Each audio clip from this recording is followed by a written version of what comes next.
امپراتوری هخامنشیان اولین امپراتوری فارسی زبان جهان، بزرگترین امپراتوری جهان تا اون دوران و اولین ابرقدرت جهان بودند. با هم بریم شهر پارسه یا تخت جمشید رو بازسازی بکنیم. اینجا کاخ دروازه‌های ملل هستش که از طریق پلکان ورودی وارد شهر پارسه میشه.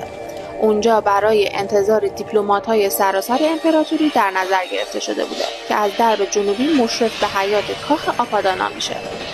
کاخ آپادانا بزرگترین کاخ امپراتوری داریوش بزرگ بوده که دارای 72 ستون بوده که مشرف میشه به کاخ 3 در یا تالار شورا. تالار شورا دارای 3 در بوده که از درب شمالی شاه عبور میکرده، از درب جنوبی به کاخ تاچارا راه داشته و از درب غربی به کاخ ملکه. کاخ تاچارا کاخی بوده که خشایارشاه برای خودش و همسرش حدثه ساخته بوده که اون از طریق حیاط خلوتی به کاخ ملکه راه داره. کاخ ملکه یا حرمسرا از درب شرقیش به کاخ 3 در راه داشته و از درب جنوبیش به کاخ 100 ستون.